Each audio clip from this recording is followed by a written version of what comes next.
Assalamualaikum warahmatullahi wabarakatuh. Selamat siang Bapak Ibu dan salam sejahtera untuk yang beragama lain.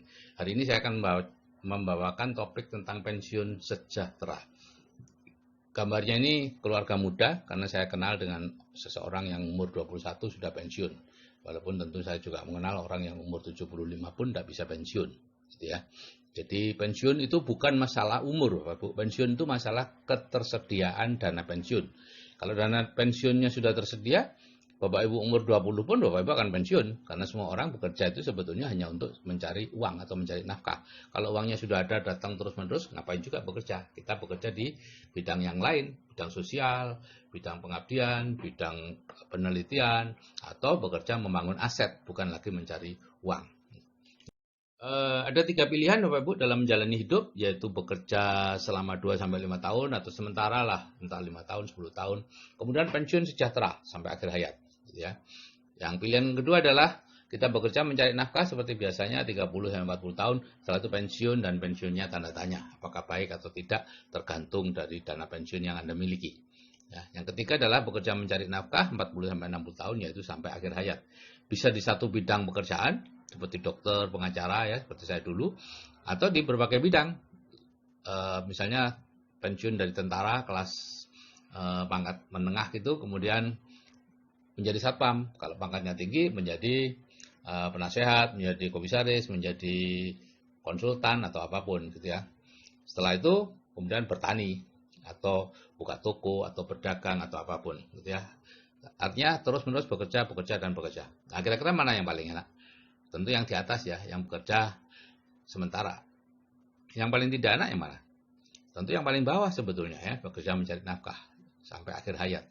Tapi problemnya yang di tengah itu merasa bahwa yang di bawah itulah yang enak. Gitu ya. Saya dulu seperti itu Bapak Ibu. Waktu saya jadi dokter di puskesmas, buat teman-teman kepala dinas yang lain selalu menggoda saya, wah paling enak ya jadi dokter ya, tidak ada pensiunnya. Waktu itu saya bangga, tidak ada pensiunnya. Tapi setelah mengetahui tentang ilmu keuangan, wah tidak ada pensiunnya, artinya tidak bisa pensiun dong, gitu ya. Dan ternyata memang begitu Bapak Ibu.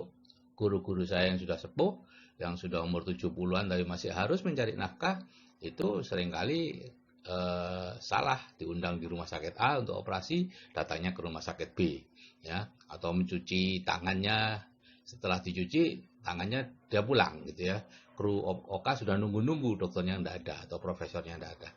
Oke Bapak Ibu, itulah 3 pilihan menjalani hidup ya. Terserah Bapak Ibu milih yang mana. Kalau saya sudah ada di nomor yang 1 itu dan anak-anak juga di situ ya. Nah, ini 3 tahapan dalam hidup Bapak Ibu ya. Ada pendidikan, pekerjaan dan hasil. Ya, pendidikan seperti SD, SMP, SMA dan seterusnya, pekerjaan itu guru, dosen, tentara, bupati dan seterusnya. Hasil itu ya penghasilan 1 juta misalnya, tabungan 2 miliar, rumah 2 hektar dan seterusnya. Problemnya adalah nyaris tertutup mengenai hasil kita ya. Kenapa? Karena sejak kecil kita dididik untuk hanya melihat pekerjaan. Ya, kalau kita ditanya, anak-anak kecil ditanya selalu diharap untuk menjawab dengan guru, dosen, tentara, bupati, dokter dan sebagainya. Tidak boleh menjawab atau tidak diharapkan menjawab ingin kaya dan lain-lain. Kalau menjawab seperti itu akan dikejar lagi. Untuk kaya itu jadi apa? Ya itu seperti anak saya dulu. Ditanya oleh guru TK-nya, bisa jadi apa, Cah? Dia jawab sesuai arahan saya, jadi orang kaya, Bu Guru. Besok banyak membantu orang. Oh, bagus sekali, Cah. Untuk bisa jadi orang kaya itu kamu jadi apa? Tidak penting katanya Bapak, yang penting jadi orang kaya gitu kan. Yang anak TK suka ngotot. Iya, ibu guru tahu, tapi untuk bisa kaya itu loh, apa kamu mau jadi dokter seperti bapakmu? Bapak aja berhenti. Ya, itu jawaban anak saya seperti itu. Akibatnya apa Bapak Ibu? Karena kita selalu didikte untuk terus dalam bidang pekerjaan dan selalu dilatih bahwa bekerja itu mulia, menganggur itu tercela, pensiun itu kiamat dan sebagainya, hal-hal seperti itu. Akhirnya kita terus-menerus berkutat antara bekerja pendidikan gitu ya. Selesai sekolah kita kerja, masih kurang sekolah lagi, kerja lagi, sekolah lagi, kursus, terus seperti itu sampai seumur hidup. Dan itu dianggap wajar karena memang sekitar saya seperti itu dan dianggap membanggakan. Padahal seharusnya sebetulnya yang diinginkan tuh hasil sebetulnya gitu loh ya. Punya penghasilan besar, punya uang banyak, punya rumah besar, itu yang diharapkan gitu ya. Nah, ini ada life map miskin Bapak Ibu ya. yaitu life map yang menekankan pada bekerja mencari uang dan life map yang tidak suka uang. Ya, sejak kecil kita dilatih untuk tidak suka uang loh Bapak Ibu ya. Uang tidak dibawa mati ya, masalah karena uang itu menyebabkan pertengkaran, hal-hal seperti itu yang kita anggap benar ya. Nah, orang yang mendapat life map miskin atau di otaknya itu ada life map miskin, itu biasanya jatuh dalam kondisi salah satu dari dua ini. Yang pertama sudah bekerja keras bertahun-tahun penghasilannya begitu-begitu saja, atau yang kedua sudah berpenghasilan besar bertahun-tahun tabungannya segitu-gitu aja.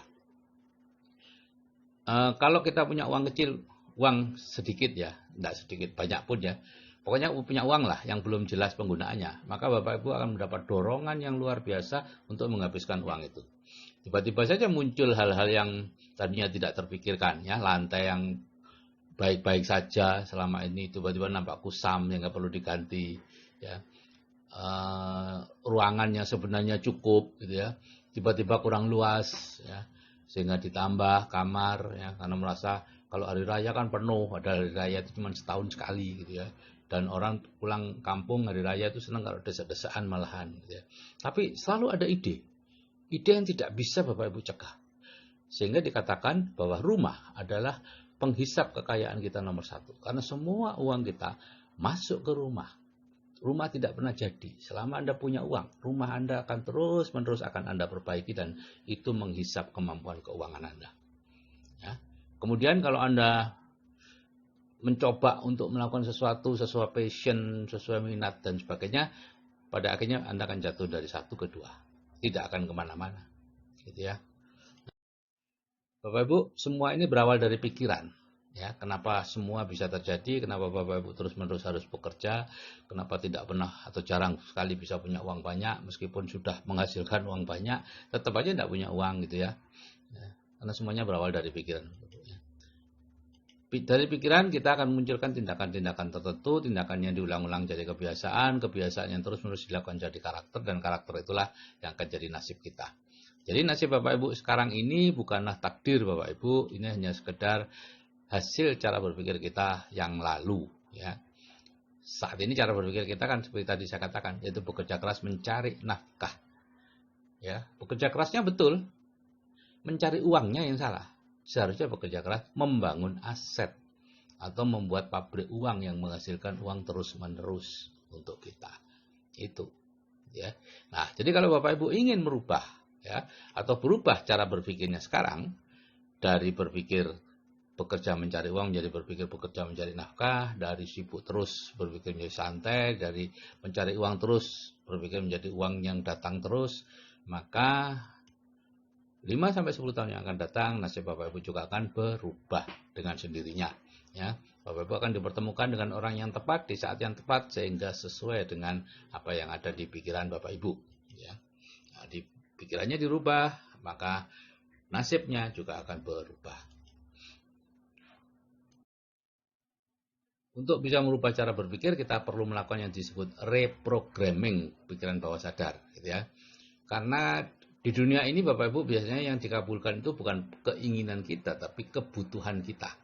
Nah, problemnya adalah yang disebut kebutuhan itu banyak orang yang tidak tahu bahwa yang disebut kebutuhan itu adalah segala sesuatu yang tersimpan di pikiran bawah sadar. Ya, yang merupakan 90% dari pikiran kita. Sedangkan keinginan itu hanya ada di pikiran sadar yang hanya 10% dari pikiran kita. Sehingga kita mintanya A, dapatnya B. Ya, minta punya banyak uang, dapatnya banyak hutang, gitu ya. Minta ya apa saja, minta kaya dapatnya miskin dan seterusnya. Seperti itu. Ya. Itu harus dilakukan reprogramming Bapak. Pola pikir miskin direprogramming ya jadi pola pikir kaya. Caranya apa? Ya diisi dengan pola pikirnya orang kaya. Ya, kalau zaman dulu Bapak Ibu, untuk bisa memiliki pola pikir orang kaya, orang harus merantau dulu. Ya, keluar dari rumah, ya, punya cita-cita merantau ke kota besar gitu ya, kemudian magang ke orang sukses, baru bisa kaya. Kalau sekarang tidak perlu Bapak Ibu ikut seminar orang kaya, yaitu seminar-seminar yang pembicaranya orang kaya, ya, bukan seminar teknis ya Bapak Ibu, jangan kebalik. Selama ini Bapak Ibu yang Bapak Ibu paling suka adalah seminar teknis, seminar yang membuat kita terus-menerus bekerja lebih keras lagi, ya. Cara ini ya, cara membangun bisnis online, cara manajemen UKM atau beternak lele, ya, atau cara membeli rumah tanpa uang, yang memiliki rumah tanpa uang, cara berdagang, apa saja lah, pokoknya cara itu adalah seminar teknis yang memperkuat pola pikir miskin kita, ya. Buku dan CD juga seperti itu, ya, bukan buku-buku tentang beternak lele dan lain-lain, tapi buku-buku inspirasi, ya. Sehingga dikatakan bahwa kalaupun Anda ikut seminar, baca buku dan CD, sepanjang itu pilihan Anda sendiri, Anda tidak akan berubah.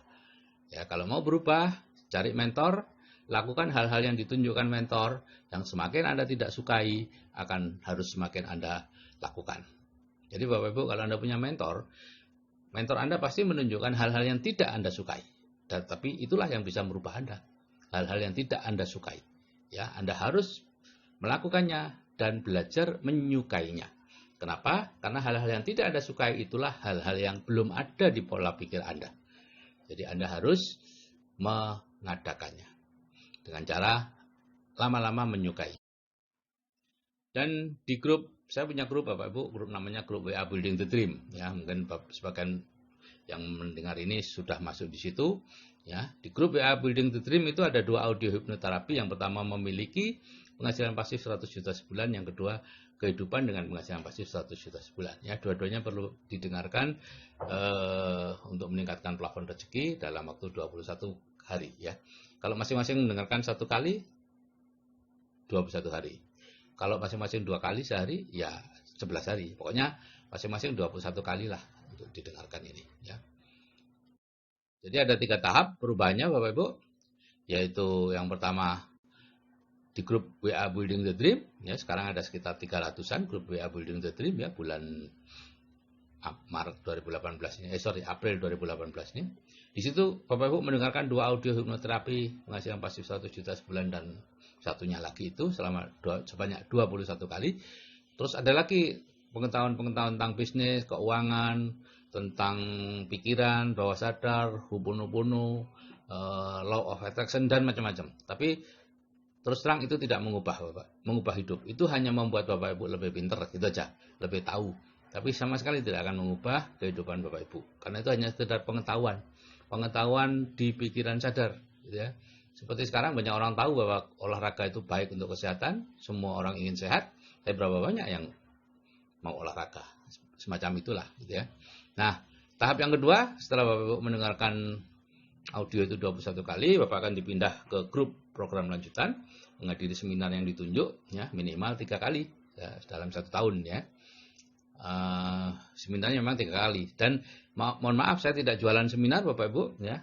Saya juga ikut seminar ini, saya bukan penyelenggaranya, dan berapapun saya mengajak orang untuk ikut seminar, Bapak, saya tidak mendapatkan apa-apa dari panitia, gitu ya. Saya sama dengan Bapak Ibu, bayar 600.000 setiap kali ikut seminar 2 jam, gitu ya. Saya biasanya sekeluarga ikut. Ya. Dan dilanjutkan dengan mendengarkan audio CD dari mereka, pembicara-pembicara yang orang kaya tadi, ya. Pensiunannya sudah berpenghasilan lebih dari 100 juta, banyak sekali orangnya, ya. Terjadi internalisasi program di pikiran bawah sadar, maka mekanisme sukses otomatis akan jalan dan mengejarnya, gitu ya. CD-CD-nya juga saya kirimkan secara gratis di WA untuk para anggota, gitu ya. Pokoknya tidak ada yang bayar, ya, kecuali seminarnya itu Bapak Ibu bayar tentunya. Karena bukan saya yang menyelenggarakan. Kalau saya menyelenggarakan tidak perlu bayar, Bapak Ibu, ya. Nah, tahap yang ketiga itu ada 2 pilihan. Ya, Bapak Ibu bisa menemukan sendiri cara membangun dana pensiunnya, dan pasti akan ketemu Bapak Ibu, jangan khawatir. Sekarang Bapak Ibu tidak tahu sih, memang iya, tapi nanti kalau sudah di tahap 1 dan 2, sudah hadir di leadership seminar dan sebagainya, maka Bapak Ibu akan tahu sendiri apa yang harus dilakukan, investasi di bidang apa, bisnis di bidang apa, itu nanti akan tahu sendiri. Ada 2 pilihan, yaitu membangun sendiri atau dengan bimbingan di grup CA, ya. Oke Bapak Ibu, kalau saya yang sudah berumur saja bisa berubah Bapak Ibu, ya. Saya mulai mengenal hal seperti ini umur 49, kemudian umur 51 saya bisa freedom. Saya yakin Anda juga pasti bisa. Saya akhiri, selamat siang dan wassalamualaikum warahmatullahi wabarakatuh.